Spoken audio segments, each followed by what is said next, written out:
அரசியல் கூட்டங்களுக்கு நெறிமுறைகளை வகுக்க கோரிய வழக்கில் சென்னை உயர்நீதிமன்றத்திலும் விசாரணை தொடங்கியிருக்கிறது. கரூரில் கடந்த சனிக்கிழமை நடைபெற்ற தமிழக வெற்றிக் கழகத்துடைய பரப்புரை நிகழ்ச்சியில் போது விஜய் மக்கள் சந்திப்பு நிகழ்ச்சியின் போது 41 பேர் குழந்தைகள் உட்பட 41 பேர் உயிரிழந்த சம்பவம் நாட்டையே உலுக்கியிருக்கிறது.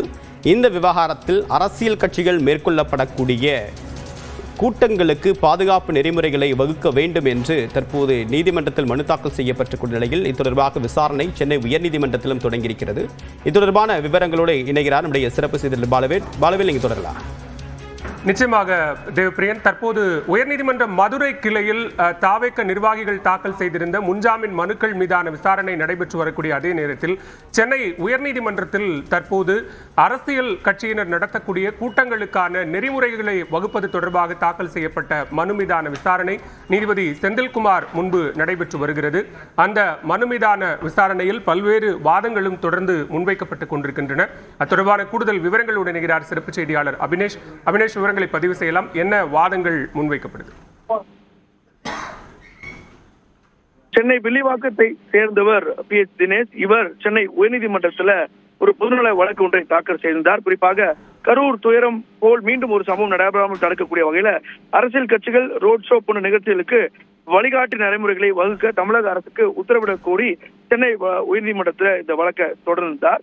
அந்த வழக்கின் விசாரணை தற்போது நீதிபதி செந்தில்குமார் முன்பு தற்போது விசாரணைக்கு எடுத்துக் கொள்ளப்பட்டு விசாரணை என்பது நடைபெற்று வருகிறது.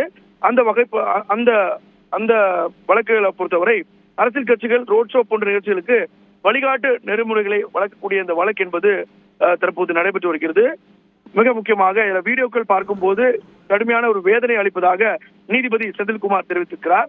2 பேர் மட்டும் கைது செய்யப்பட்டுள்ளனர் என்றும் வேறு என்ன நடவடிக்கை எடுக்கப்பட்டுள்ளது என்றும் நீதிபதி கேள்வி எழுப்பியிருக்கிறார். அனைத்தும் நடைபெற அனுமதித்துள்ளீர்களா என்ற ஒரு கேள்வியும் நீதிபதி மிக காட்டமாக கேள்வி எழுப்பியிருக்கிறார். காவல்துறை கண்மூடி கொண்டிருக்கிறது என்றும் முதலமைச்சர், எதிர்க்கட்சி தலைவர் என அனைவரும் சம்பவ இடத்திற்கு சென்றுள்ளனர். நடிகர் விஜய் பயணித்த பேருந்து மோதி விபத்து ஏற்பட்டதாக வீடியோக்கள் வெளியாகி இருக்கிறது. இது சம்பந்தமாக வழக்கு பதிவு செய்யப்பட்டதா என்கிற கேள்வியும் நீதிபதி செந்தில்குமார் எழுப்பியிருக்கிறார். வழக்கு பதிய என்ன தடை? புகார் இல்லாவிட்டாலும் வழக்கு பதிய வேண்டும் தானே என்ற கேள்வியும் நீதிபதி எழுப்பியிருக்கிறார். வழக்கு பதிய என்ன தடை? அதே போல தமிழக வெற்றிக் கழகத்தை காட்டிய பொறுப்பு என்ன? காவல்துறை தனது கைகளை கழுவிவிட்டது என்கிற ஒரு மிக முக்கியமான வாதங்கள் என்பது தற்போது நீதிமன்றத்தில் நடைபெற்று வருகிறது. 3 முதல் 10 மணி வரை பிரச்சாரத்திற்கான அனுமதியை வாங்கிவிட்டு 12 மணிக்கு பிரச்சாரத்திற்கான அனுமதியை வாங்கிவிட்டு 12 மணிக்கு மக்களை கூட சொல்லி அவருடைய அதிகாரப்பூர்வ சமூக வலைதள பக்கத்தில் தெரிவித்திருந்தனர் என அரசினுடைய கூடுதல் தலைமை வழக்கறிஞர் ரவீந்திரன் தன்னுடைய வாதத்தை எடுத்து வைக்கிறார். அதே போல ஹிட் அண்ட் ரன் வழக்கு ஏன் பதிவு செய்யவில்லை என்கிற கேள்வியும் நீதிபதி எழுப்பியிருக்கிறார். இந்த வாகனத்தை ஓட்டிய ஓட்டுநர் அதை பார்த்து கொண்டிருக்கிறார், எதுவும் செய்யவில்லை என்கிற ஒரு கேள்வி எழுப்பியிருக்கிறார். அதாவது இந்த பொதுநல வழக்கில் மிக முக்கியமான கேள்விகளை நீதிபதி செந்தில்குமார் எழுப்பியிருக்கிறார். ஏன் புகார் வழக்கு பதிவு செய்யவில்லை? அதாவது தாவேகா தலைவர் விஜய் மீது ஏன் வழக்கு பதிவு செய்யவில்லை? அதே போல ஹிட் அண்ட் ரன் வழக்கு ஏன் பதிவு செய்யவில்லை? இந்த வாகனத்தை ஓட்டிய ஓட்டுநர் அனைத்தையும் பார்த்துக் கொண்டிருக்கிறார், எதுவும் செய்யவில்லை என்கிற அந்த குற்றச்சாட்டையும் அந்த கேள்வியும் எழுப்பியிருக்கிறார். அதே போல பிரச்சார வாகனத்தை பறிமுதல் செய்திருக்க வேண்டாமா என்கிற கேள்வியும் நீதிபதி எழுப்பியிருக்கிறார். கண்மூடி வேடிக்கை பார்த்துக் கொண்டிருக்க முடியாது என்கிற ஒரு மிக முக்கியமான ஒரு கேள்வியை நீதிபதி எழுப்பியிருக்கிறார். அதாவது இந்த வழக்கை பொறுத்தவரை PH தினேஷ் என்பவர் ஒரு பொதுநல வழக்காக தொடர்ந்தார். இந்த வழக்கு இன்றைக்கு பிற்பகல வரும் என்று காலையிலே நாம் தெரிவித்திருந்தோம். அந்த அடிப்படையில் இந்த வழக்கின் அமர்வு விசாரணை என்பது 2 தரப்பில் நடைபெற்று வருகிறது. அதில் அரசு தரப்பு வழக்கறிஞர் சில வாதத்தை முன்வைத்து வரக்கூடிய நிலையில் நீதிபதி பல்வேறு கேள்விகளை முன்வைத்திருக்கிறார். இந்த சம்பவங்கள் தொடர்பாக வெறும் 2 பேர் மட்டும்தான் இதுவரை கைது செய்யப்பட்டிருப்பதாகவும், அதே போல இது அனைத்தும் நடைபெறுவதற்கு அனுமதித்துள்ளீர்களா என்கிற கேள்வி எழுப்பியிருக்கிறார். முதலமைச்சர், எதிர்க்கட்சி தலைவர் என அனைவரும் அந்த சம்பவ இடத்திற்கு சென்றிருக்கிறாங்க.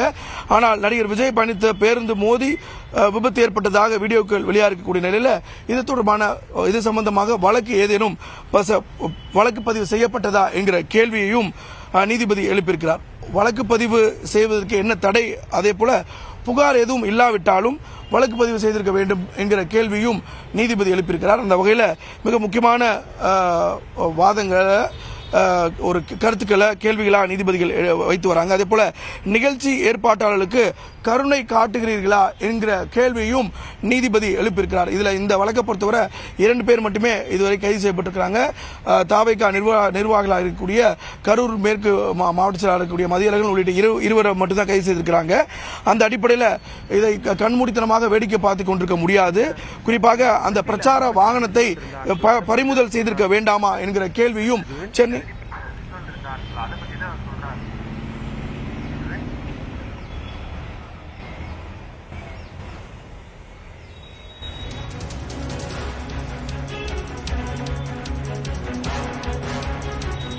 அபினேஷ், பல்வேறு முக்கியமான கேள்விகளை நீதிபதி செந்தில்குமார் அரசு தரப்புக்கு, குறிப்பாக காவல்துறைக்கு எழுப்பி வருகிறார். அந்த வகையில் பரப்புரை வாகனத்தின் அருகே ஏற்பட்ட அந்த விபத்து தொடர்பாக ஏன் நடவடிக்கை எடுக்கவில்லை, வழக்கு பதிவு செய்யவில்லை, அந்த பரப்புரை வாகனத்தை ஏன் பறிமுதல் செய்யவில்லை என்பது தொடர்பான கேள்விகளை தற்போது நீதிபதி எழுப்பி வருகிறார். அதற்கு அரசு தரப்பினுடைய பதில் என்னவாக இருக்கிறது?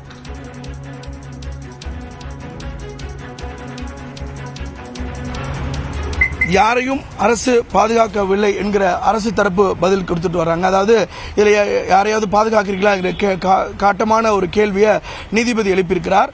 இருப்பினும் அரசு தரப்பு என்ன சொல்லியிருக்காங்கன்னா 12 மணிக்கு அந்த குறிப்பிட்ட கரூர் பகுதியில் பிரச்சார பகுதியில் பிரச்சாரம் மேற்கொள்வதாக அவர்களுடைய அதிகாரப்பூர்வ சமூக வலைதள பக்கத்தில் குறிப்பிட்டிருந்த போதிலும் அதில் நேரம் கடந்து வந்திருப்பதாகவும் அரசு தரப்பு வழக்கறிஞர்கள் அந்த வாதத்தை முன்வைக்கிறாங்க. இருப்பினும் பல்வேறு கேள்விகளை நீதிபதி எழுப்பி வருகிறார். நிகழ்ச்சி ஏற்பாட்டாளர்களுக்கு கருணை காட்டுகிறீர்களா, அதே போல பிரச்சார வாகனத்தை இதுவரை பறிமுதல் செய்திருக்க வேண்டாமா, நீதிமன்றம் கண்மூடி வேடிக்கை பார்க்க முடியாது என்கிற ஒரு காட்டமான ஒரு கேள்வி எழுப்பியிருக்கிறார். அதே போல அரசு தரப்பு வாதம் என்னன்னா, இதுல யாரையும் பாதுகாக்கவில்லை, குறிப்பாக இதுல வழக்கு பதிவு செய்யப்பட்டு அதில் 2 கைது செய்யப்பட்டிருக்கிறாங்க. தொடர்ச்சியாக விசாரணையும் நடைபெற்று வருவதாகவும் அதில் பல்வேறு காணொலிகள் காட்சிகள் அந்த சம்பவத்தில் இடத்திலிருந்து எடுக்கப்பட்டு அதன் மூலமாக அதில் விசாரணை தொடர்ந்து காவல்துறை செய்து வருவதாகவும் அரசு தரப்பு பதிலளித்து வராங்க. இந்த நிலையில மிக முக்கியமாக சேதங்களை கணக்கிடுகிறீர்கள், ஏன் இவ்வளவு தாமதம் அப்படிங்கிற கேள்வியும் நீதிபதி எழுப்பியிருக்கிறார். இந்த நாமக்கல் அதே போல கரூர் ஆகிய மாவட்டங்களில் இந்த பிரச்சாரத்தின் போது பொதுமக்களுடைய சொத்து ஏராளமான அளவுகளை அரசுடைய சொத்தும் சேதம் அடைந்திருந்தது. எனவே சேதங்களை கணக்கிட்டீர்களா அல்லது ஏன் அதில் இவ்வளவு தாமதம் என்கிற கேள்வியும் தற்போது நீதிபதி எழுப்பியிருக்கிறார். அந்த வகையில் பல்வேறு கேள்விகளை நீதிபதி எழுப்பியிருக்கக்கூடிய நிலையில் இந்த மிக முக்கியமான ஒரு ஆர்டர்ஸ் இந்த வழக்கில் வரும் அப்படின்னு எதிர்பார்க்கப்படுது. குறிப்பாக இது ஒரு பொதுநல வழக்காக இது பதியப்பட்டிருந்தாலும் இதுல நீதிபதி செந்தில்குமார் இதுல மிக முக்கியமான கேள்விகளை அரசு தரப்புக்கு வைத்திருக்கிறாங்க. குறிப்பாக இந்த வழக்கை பொறுத்தவரை ஏன் ஹிட் அண்ட் ரன் வழக்கு பதிவு செய்யவில்லை, அந்த வாகனத்தை அந்த பேருந்த ஓட்டுநர் இவற்றையெல்லாம் பார்த்து கொண்டிருந்தாரா, இவற்றையெல்லாம் எப்படி அனுமதிக்க முடியும், அதே போல பேருந்து மோதிய தொடர்பாக ஏன் இதுவரை வழக்கு பதிவு செய்யப்படாமல் இருக்கிறது, பொதுமக்கள் எப்படி நம்புவார்கள் என்ற கேள்வியும் எழுப்பியிருக்கிறார். அதே போல அந்த பேருந்தை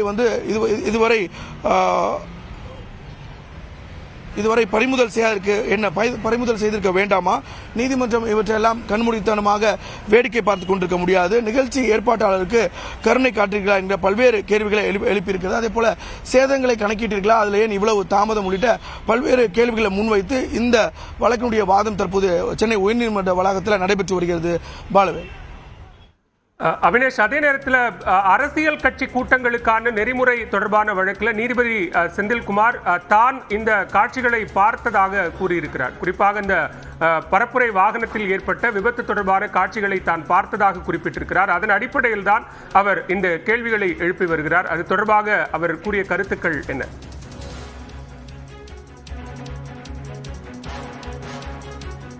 இந்த வழக்குடைய மிக முக்கியமான சாராம்சம் இதற்கு மேல் எந்தெந்த கட்சிகளுக்கும் ரோட் ஷோ உள்ளிட்ட போன்ற எந்த நிகழ்ச்சிக்கும் அனுமதி வழங்கக்கூடாது. அதாவது ஒரு முறையான SOP, முறையான வழிகாட்டு நெறிமுறைகள் தமிழ்நாடு அரசால் உருவாக்க உத்தரவிட வேண்டும். அதுவரை அது உருவாக்க வரும் வரை எந்த அரசியல் கட்சிகளுக்கும் இந்த ரோட் ஷோ போன்ற நிகழ்வுகளுக்கு அனுமதி அளிக்கக்கூடாது அப்படிங்கிறதா இந்த பெட்டிஷனுடைய மனுதாரருடைய மிக முக்கியமான கோரிக்கை. அந்த அடிப்படையில் மிக முக்கியமான கேள்விகளை மனுதாரரிடம் தரப்புலையும் நீதிபதி கேட்டிருந்தார். அதாவது இந்த சம்பவத்தை பொறுத்தவரை இந்த சம்பவத்தை பொறுத்தவரை விஜய் பிரச்சார வாகனம் வந்தபோது வாகனங்களை இடித்துக்கொண்டு விழுந்தது நீங்கள் அதை பார்த்தீர்களா என்கிற கேள்வியும் மனுதாரர் தரப்பிடம் நீதிபதி கேள்வி எழுப்பினார். வழக்கறிஞர் மனுதாரர் தரப்பிலான வழக்கறிஞர் நானும் அதை பார்த்தேன், அப்போது அப்படி என்றால் ஏன் வழக்கு பதிவு செய்யவில்லை என்கிற கேள்வியும் நீதிபதி எழுப்பியிருந்தார். வழக்கு பதிவு செய்ய நீதிமன்றம் ஏதேனும் உத்தரவுகளை பிறப்பிக்க வேண்டும் என எதிர்பார்க்கிறீர்களா நினைக்கிறீர்களா என்கிற கேள்வியும் நீதிபதி எழுப்பியிருந்தார். கூட்ட நெரிசலில் சிக்கி உயிரிழந்த 41 பேருக்கு தன்னுடைய இரங்கலையும் நீதிபதி இந்த வழக்கினுடைய விசாரணையில் தெரிவித்துக் கொண்டிருந்தார்.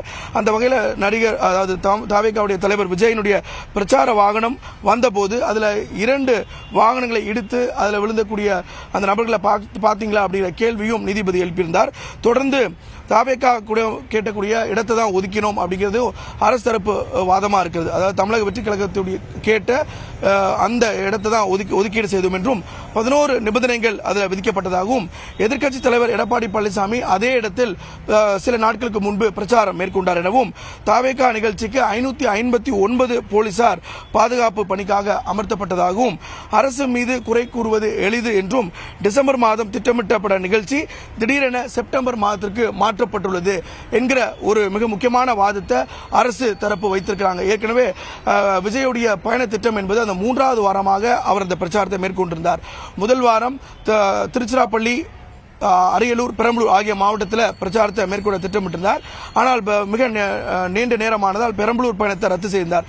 அடுத்து 2வது சனிக்கிழமை 2வது வாரமாக நாகை மற்றும் திருவாரூர்ல பிரச்சாரத்தை மேற்கொண்டார். 3வது வாரம் அவர் திருவள்ளூர் மற்றும் வடசென்னை பகுதிகளில் பிரச்சாரம் மேற்கொள்வதாக இருந்தது அவருடைய முந்தைய பயண திட்டத்தின்படி. ஆனால் தற்போது அது முன்கூட்டியே மாற்றி அமைக்கப்பட்டது.